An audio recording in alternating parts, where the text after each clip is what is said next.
நடத்தி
தேவைகள் நான் கிடைக்க போகலாம் ஒரு தகப்பன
இவர்களை எல்லாரையும் சந்திக்க கர்த்தர் கொடுத்த நல்ல வாய்ப்புக்காக கர்த்தரை நான் துதிக்கிறேன்.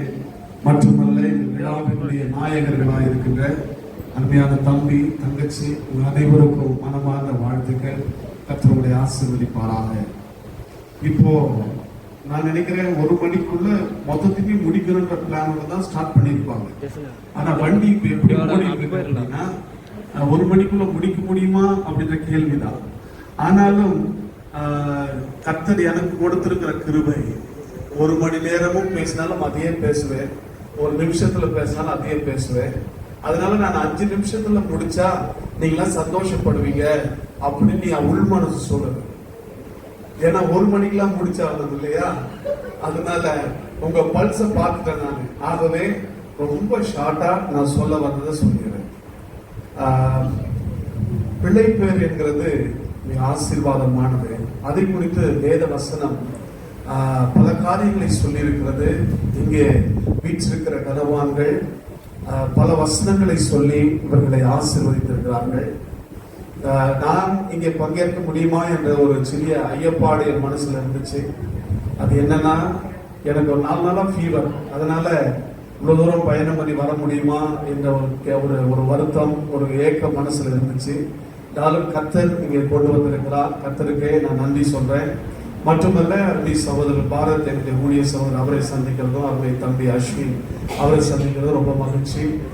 சங்கீதம் 127 சங்கீதத்தினுடைய 3வது வசனத்தை நான் படிக்க விரும்புகிறேன். இதோ பிள்ளைகள் கர்த்தரால் வரும் சுதந்திரம், கர்ப்பத்தின் கனி அவரால் கிடைக்கும் பலன். இந்த வசனத்திலிருந்து நான் பிரசங்கத்தை முடிச்சேன். ரொம்ப famous and familiar words. Baby ஷோவர்னா இந்த வார்த்தைகள் ரொம்ப பிரபலமான, உலகமெல்லாம் பேசப்படுற வார்த்தை.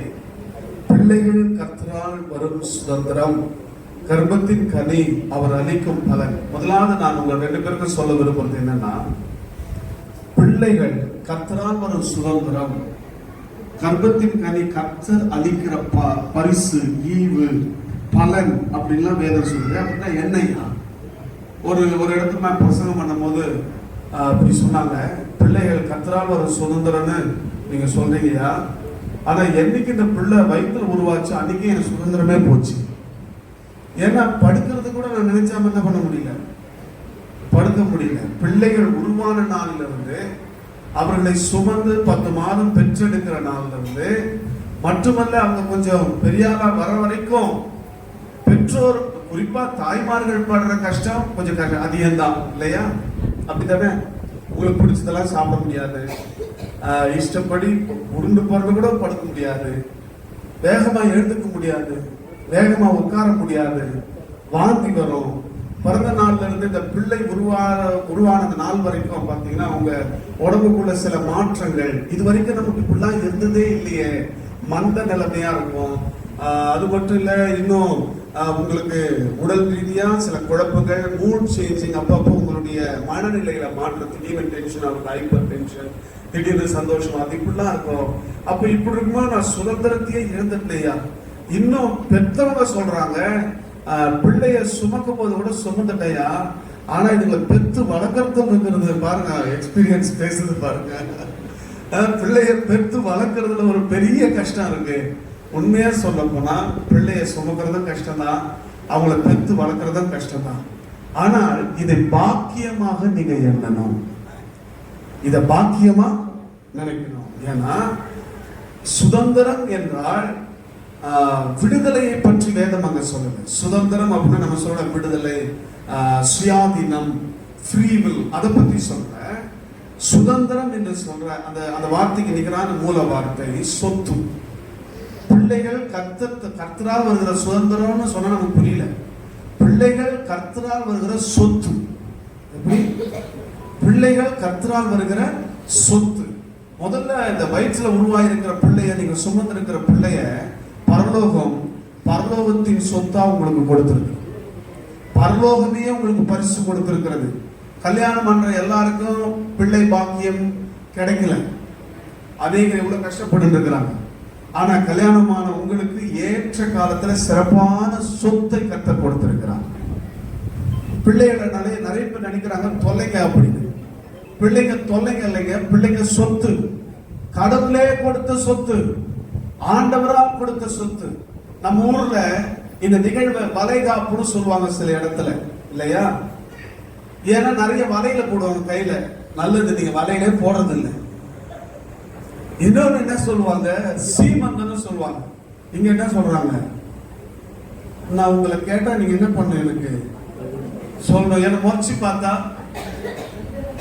இங்க என்ன சொல்வீங்க? ரெண்டுமே சொல்வீங்களா? சீமந்தம்னு சொல்வீங்க, வளைகாப்புன்னு சொல்வீங்க. சரி, வலையில் போடுறதுனால வளைகாப்பு. சீமந்தம்னா என்ன? நான் போய் யோசித்து பார்த்தேன், சீமந்தம்னா என்னன்னு சொல்லிட்டு போய் யோசித்து பார்த்தேன், ஆராய்ச்சி பண்ணி பார்த்தா அதை சொல்றாங்க, ஸ்ரீமந்தம் அப்படின்றது சீமந்தம் இல்லையா, ஸ்ரீபந்தம். ஸ்ரீபந்தம், ஸ்ரீனா தீரு, கடவுள், கடவுள் கொடுக்கிற சீமந்தம்னா என்னவா?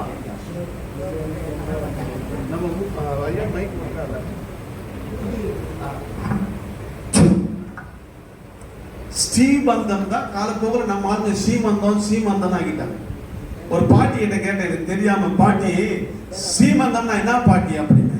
அதுக்கு அந்த பாட்டி சொல்லிச்சு, சி மந்தமா இருக்கும் குழந்தை வயிற்றுல இருந்தா, அதனாலதான் என்னது சீமந்தம், அந்த சி மந்தம்னா சீமந்தம் ஆயிடுச்சு அப்படின்னு.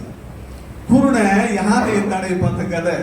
ஆனா சரியா ஒருத்தட்ட கேட்ட, அவர் சொன்னாரு, சீமந்தம் இல்ல தம்பி, அது ஸ்ரீபந்தம். ஸ்ரீபந்தம்னா பைபிள்ல சொல்லுது இல்லையா, பிள்ளைகள் கர்த்தரால் வருகிற சுதந்திரம்னு. அதுதான் அதுக்கு மீனிங். இறைவன் உங்களுக்கு கொடுக்கிற உறவு. இந்த உறவு என்ன பியூட்டி அப்படின்னா, நமக்கு அம்மா, அப்பா, அக்கா, தங்கச்சி, மாமா எல்லாரும் இருக்கிறாங்க. ஆனா உங்க ரெண்டு பேரையும் கர்த்தர் இணைத்து உங்களிலிருந்து ஒரு கிளையை தோன்ற பண்ணி அதையே உங்களுடைய உறவாய் கர்த்தர் கொடுத்திருக்கிறார். இந்த உறவுல என்ன பியூட்டி அப்படின்னா, இது வெளியிலிருந்து வந்த உறவு அல்ல. உங்களுடைய அன்பின் இணைப்புக்கும் பிணைப்புக்கும் அத்தாட்சியாக அதை அர்த்தப்படுத்த தேவனே உங்களுக்கு உங்களிலிருந்து முளைக்க பண்ணின உறவு. அதனால்தான் இது பிரஷியஸ். சரி, 1 கிலோ தங்கம் வாங்கினா எங்க இருந்து வெட்டி எடுத்து வருவீங்க? 1 கிலோ தங்கம், 1 கிலோ வெள்ளி நம்மள வெட்டி எடுக்க முடியும்? ஆனா அதெல்லாம் ரொம்ப விலையேறப்பட்டதுன்னு நினைக்கிறோம். அதெல்லாம் விட பெரிய விலையேறப்பட்டது உங்களிலிருந்து கர்த்தர் உங்களுக்கு கொடுத்திருக்கிற இந்த சொத்து. பக்கத்துல கை கொடுத்து சொல்லுங்க, கர்த்தர் உலகத்திலே மிகப்பெரிய சொத்தை நமக்கு கொடுத்திருக்கிறார். ஆமென். அப்போ தேவன் அருளிய சொல்லி முடியாத ஈவுகளுக்காக தேவனுக்கு ஸ்தோத்திரம். ஆண்டவர் மிக சிறந்த சொத்து உங்களுக்கு கொடுத்திருக்கிறார். ஆகவே தேவனுக்கு ஸ்தோத்திரம். இன்னும் 2 நிமிஷத்துல இந்த செய்தி நான் முடிச்சிடுறேன். இந்த சீமந்த நிகழ்வுல இந்த ஆண்டவருக்கு நன்றி சொல்ற இந்த நேரத்துல அருமையான தங்கச்சிக்கு நான் சொல்றேன், கர்த்தர் உங்க கூட இருக்கிறார். எதை குறித்தும் பயப்படாதீங்க. இந்த பிரசவம் தலை பிரசவம்ன்றதுனால உங்க மனசுக்குள்ள 1000 கேள்விகள் ஓடும், 1000 பயம், திகில் இதெல்லாம் இருக்கும். ஆனால் இந்த சொத்தை உங்களுக்கு கொடுத்தவர் இதை சுகமாக பிறக்க பண்ணி உங்களை கரங்களிலே தூக்க செய்வார். உன்னை பலப்படுத்தி உனக்கு சகாயம் செய்யணும்னு கர்த்தர் சொன்னார் இல்லையா? அப்ப அவருடைய பலன் உங்களுக்கு உண்டாகும். எதுக்காக இந்த பழத்தை எல்லாம் இங்க வச்சிருக்கிறாங்க? இதை முடிஞ்ச பிறகு என் மருமகளுக்கு சீமந்தம் நடந்துச்சுன்னு அம்மா பக்காக்க எல்லாம் இது பிச்சு கொடுத்துருவாங்க, அவங்கள சாப்பிட மாட்டாங்க. இது எல்லாத்தையும் எதுக்கு வச்சிருக்கிறாங்கன்னா உங்களை சந்தோஷப்படுத்தலாம். இதெல்லாம் பா, இவ்வளவு சொந்த பந்தங்களா, உறவினர்களா, ஊழியர்களா இங்க வந்து உனக்காக நாங்க இருக்கிறோம், நீங்க உனக்காக நாங்க ஜெபிக்கிறோம், உனக்காக நாங்க எப்பவுமே பிரேயர் சப்போர்ட் பண்றோம், வாழ்க்கிறோம், நல்லபடியா நீ பிள்ளைய பெற்றெடுக்கணும், மன ரீதியான மகிழ்ச்சி கொடுத்துதான் இதெல்லாம். இதுல ஒண்ணு கூட உங்களால சாப்பிட முடியாது. அதை பார்த்து சந்தோஷப்பட்டுக்கலாம். எனக்கு இவ்வளோ பாசக்கார உறவுகளை கர்த்தர் கொடுத்திருக்கிறாரு, கர்த்தருக்கு ஸ்தோத்திரம். அப்போ கர்த்தர் உங்களை பலப்படுத்தி உங்களுக்கு சகாயம் பண்ணுவார். மட்டுமல்ல, ஒரே ஒரு வார்த்தை சொல்றேன், சொல்றீங்களா என் கூட? கர்த்தருடைய கிருபை எனக்கு போதும். சுகமா நீங்க பெற்றெடுப்பீங்க, அவருடைய கிருபை போதுமானதா இருக்கிறது. உங்க பலத்தை நம்பாதீங்க, ஆண்டவருடைய கிருபையை நம்புங்க. உங்க பலத்தை நம்பாதீங்க, அவருடைய பலத்தை நம்புங்க. அவர் உங்களுக்கு கொடுத்த சொத்தை சுகமாய் ஈன்றெடுக்க வேண்டிய பலத்தையும் கிருபையும் அவரே உங்களுக்கு தருவார். பயப்படாதே, நான் உனக்கு துணை நிற்கிறேன்னு கர்த்தர் சொல்றார். அந்த பிரசவ நேரத்துல யார் கொடுக்கிற தைரியமும் பெருசாப்படாது. ஆண்டவரே உங்க கூட இருப்பார். ஆண்டவரே உங்களை பலப்படுத்துவார், கிருபை செய்வார். அதனால நம்ம கூட பிரசவ நேரத்தில் நம்ம வீட்டுக்கார கூட உள்ள விட மாட்டாங்க. போங்க போங்க பத்தி விட்டுருவாங்க, கட்டி விட்டுருவாங்க. அவங்க நம்ம கூட அவங்க இல்லையே இவங்க இல்லையே, எவங்க இல்லைன்னா என்ன, எங்க நாளும் கர்த்தர் உங்க கூட இருக்கிறார். கர்த்தர் உங்க கூட இருந்து உங்களை பலப்படுத்தி உங்களுக்கு ஆசீர்வாதமான குழந்தையை நீங்கள் வேதனை பண்ணும் முன்னே பிள்ளை பெற்றால் என்ற வேத வார்த்தையை உங்க வாழ்க்கையில் நிறைவேற்றுவார். கர்த்தர் உங்களை ஆசீர்வதிப்பார். கர்த்தருடைய கிருபை உங்களுக்கு உண்டாகும். ஆமென். தம்பதிமார்கள் கர்ப்பத்தை சுமந்து கொண்டிருக்கிற குமாரத்தி ஆண்டவர் ஒவ்வொருவரையும் தேவன் ஆசீர்வதிப்பாராக. அருமையான மகளை தேவன் ஆசீர்வதிப்பாராக. அல்லேலூயா. ஆமென். சில வசனங்களை மாத்திரம் சொல்லி இந்த கூட்டத்தை நிறைவு செய்யலாம். அன்றைய வார்த்தை சொல்லுகிறது, யாத்திராகமத்திலே நாம் வாசிக்கிற 1-16 வசனத்திலிருந்து 21 எகிப்திய ஸ்திரீகளை காட்டிலும் எபிரிய ஸ்திரீகள் எப்படி இருந்தாங்களா? பலமுள்ளவர்களா இருந்தார். அருமையான குமாரத்தி ரீத்தாவுக்கு நல்ல பலனை தேவன் தருவார். ஆமென். ஆண்டவர் பிலிப்பியர் 4:13 படி என்னை பலப்படுத்துகிற கிறிஸ்துவினாலே எல்லாவற்றையும் செய்ய உனக்கு நல்ல பலனை தேவன் தருவார். நான் இவ்வளவு பேசினாலும் உன்னை அறியாமல் ஒரு பயம் உன்னை மாட்டிக் கொண்டிருக்கிறது. அப்படியானவர் சொல்றார், இனி கவலைப்படாது. ஏசாயா 41:13 படி உன் வலது கையை பிடித்து நான் உனக்கு துணை நிற்கிறேன். கர்த்தர் பயங்கரமான பயம் உன்னை வாட்டி வதைத்துக் கொண்டிருக்கிறது. கவலைப்படாது. பரிசுத்த ஆவியானவர் உன்னோடு கூட அவர் பலமாய் கிரியை செய்வார். ஆசீர்வாதமான அந்த குழந்தையை நீ பெற்றெடுப்பாய். நீ விரும்புகிற, எண்ணுகிற, யோசிக்கிற, சிந்திக்கிற எந்த காரியமானாலும் இயேசுவின் நாமத்தினால் அது வாய்க்கும். கர்த்தர் அதை அற்புதங்களை செய்வார். ஆமென். சங்கீதம் 128:1 சொல்லுகிறது, கர்த்தருக்கு பயந்து அவர் வழிகளை நடக்கிற எவனோ அவன் பாக்கியவான். அருமையான பிள்ளைகள், பயப்படுற பிள்ளைகள், அருமையான அந்த பிள்ளைகளை கர்த்தர் ஒருபோதும் கைவிட மாட்டார். பல ஆண்டுகளுக்கு முன்பு ஒரு அருமையான ஒரு பெந்தகோஸ்து சகோதரி ரட்சிக்கப்பட்டு அபிஷேகம் பண்ணப்பட்ட பிள்ளைகள் நாம சிகிச்சை மருத்துவமனையில நாம இரட்டை குழந்தை இருக்கிறது என்று சொல்லி டாக்டர்கள் சொல்லிவிட்டார்கள். டாக்டர்கள் இரட்டை குழந்தை இருக்கிறதுன்னு சொல்லி தீர்மானம் பண்ணிட்டாங்க. ஆனால் அந்த குழந்தைக்கு 7 வருஷ குழந்தையில நான் தான் ஜெயிச்சுட்டு ஹாஸ்பிட்டலுக்கு போனாங்க. தியேட்டருக்கு கொண்டு போறாங்க. எல்லாமே ரெடி பண்ணிட்டு அந்த பிள்ளைய ரெடியா வச்சிருக்கிறாங்க. சரி, எனக்கு போன் பண்ணாங்க, பாஸ்டர் இப்படி என்ன தியேட்டருக்கு கொண்டு போறாங்க, நீங்க ப்ரேயர் பண்ணுங்க. நான் அந்த நேரத்தில் வெள்ளூர்ல தான் இருந்தேன். நேராக வேகமாக போய் அந்த இருக்கிற நர்ஸ் கிட்ட ஒரு வார்த்தை கொஞ்சம் ரெக்வஸ்ட் பண்ணி, பாப்பாவை நான் தொட்டு ஜெபம் பண்ணலாம், தூரம் நின்று ஜெபிக்கிறேன், அந்த பாப்பா பேர் ஜெனிபர், அந்த பாப்பா பர்மிஷன் கேட்டு போகிறோம். சரிங்க பாஸ்டர், நீங்க ஜெபம் பண்ணி முடிச்சுட்டு நான் கேட்டு விட்டு வெளியே வரேன். தேட்டருக்கு கொண்டு போல குழந்தை பிறந்துச்சு. சிங்கிள் குழந்தை தான் பிறந்தது. கரண்டில் தட்டு கொடுத்துருந்தா டாக்டர் சொன்னாங்கன்னா ரெட்டை குழந்தை, ஆனால் கர்த்தர் ஒரே குழந்தை. இன்னைக்கு அவனுக்கு 11 வயசு. இல்லை சொல்லலாமா, கொஞ்சம் ஆசீர்வாதமா அந்த குழந்தை இருக்கு. அப்படியெல்லாம் நடக்கிறது. கர்த்தர் தலைகளை மாத்தி போடுவார். ஆமென். அதனால நீங்க கவலைப்படாத. கர்த்தர் மகிமையா கர்த்தர் நடத்துவார். ஆமென். கர்த்தருடைய வார்த்தை பண்ண பிரகாரம் தேவனாகிய கர்த்தர் சங்கீதத்திலே 127 கர்த்தருக்கு பயந்து அவர் வழிகளை நடக்கிற அவன் எந்த மகனாலும் எந்த மகளானாலும் அவன் பாக்கியவான் என்று அவனுக்கு பெயர் சொல்றான். வாக்கியம் என்று சொல்லி தேவன் தான் சொல்றதை தவிர வேற யாரும் சொல்லவே இல்லை. ஆக தேவ நாமம் மகிமைப்படட்டும். அதுதான் சங்கீதத்துல 121வது சங்கீதம் 4ஆம் வசனத்திலிருந்து 8ஆம் வசனம் தெரியும். 4ஆம் வசனத்தை வாசிக்கலாமா? 121:4 தோ இஸ்ரவேலை காக்கிறவர், ஆமே, உங்களை காக்கிறவர் உறங்குவதும் இல்லை, அவர் தூங்குவதும் கிடையாது. அப்புறம் ஆமே, கர்த்தர் அருமையான மகளை காக்கிறவர், ஆமே, உன் வலது பக்கத்திலும் நேடாயிருக்கிறார். அல்லேலூயா சொல்லலாமா? அல்லேலூயா. வலது பக்கம் இருக்கிறார், இடது பக்கத்தில் உனக்கு அவர் நிழலா இருக்கிறார்.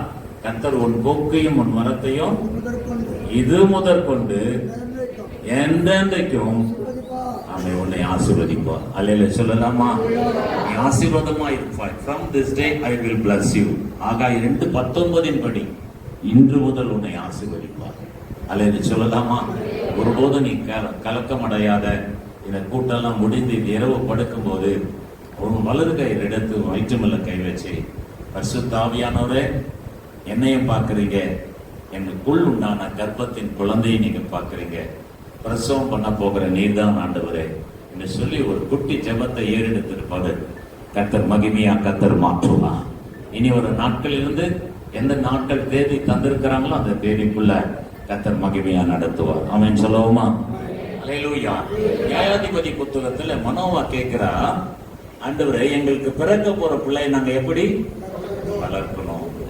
அப்ப நீங்க கேட்கணும், தம்பி கேட்கணும், எப்படி வளர்க்கணும் ஆண்டவரே? இப்பதெல்லாம் கேட்கணும்.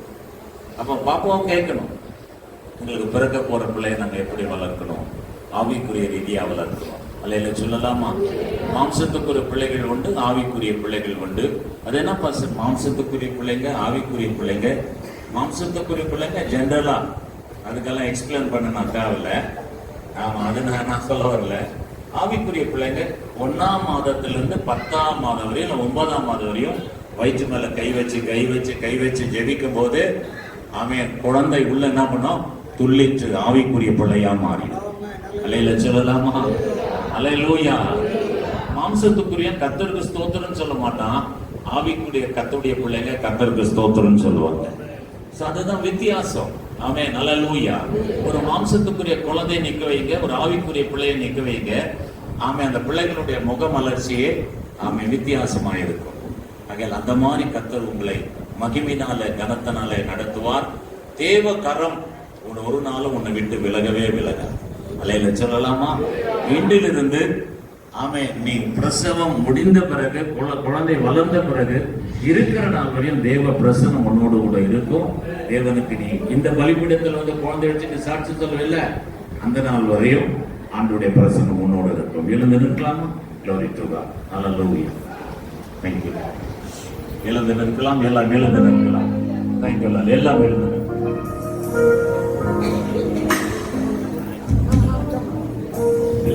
எல்லாம் எழுந்து நிற்கலாமா? Thank you Lord. Hallelujah. அல்ல இங்க வாங்கம்மா, இங்க வாங்க, இங்க நில்லு. பலிபீடத்தை பார்த்து Thank you. எல்லாம் கரை நீட்டுங்கம்மா, எல்லாம் கரை நீட்டுங்க, எல்லாம் கரை நீட்டுங்க.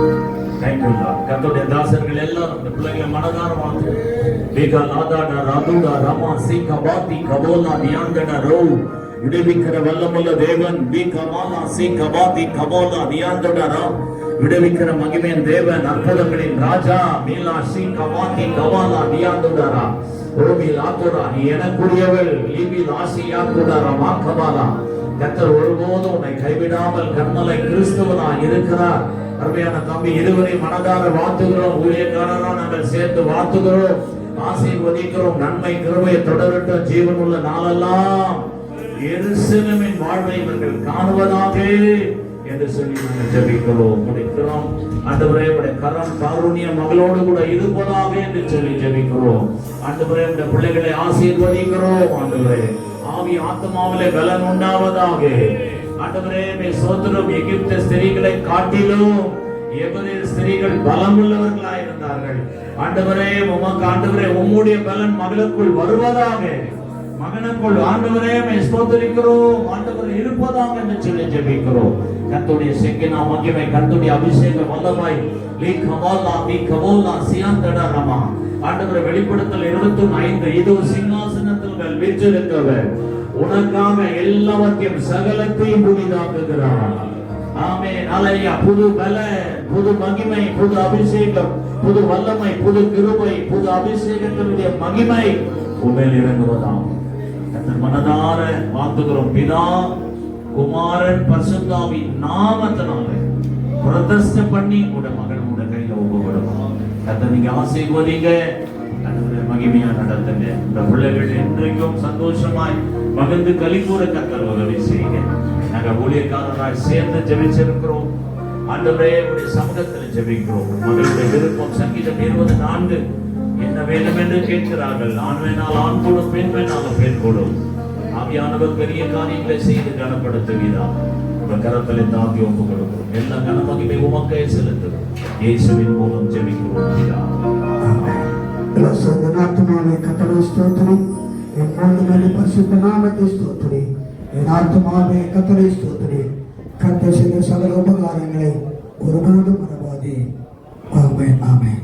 நம்முடைய ஆண்டவராகிய இயேசு கிறிஸ்துவின் கிருபையும் பிதாவின் அன்பும் பரிசுத்த ஆவியுடைய ஐக்கியமும் சமாதானமும் சந்தோஷமும் கர்த்தருடைய கிருபையும் கர்த்தருடைய ஆசீர்வாதமும் கர்த்தருடைய வழிநடத்தலும் மனைவரோடு கூட விசேஷமாக இன்றைக்கு இந்த நாளிலே வருமான மகள் பீதா பென்சியோடு கூட சிந்து திறமையோடு கூட ஒவ்வொரு நாளும் இருந்திருப்பதாக.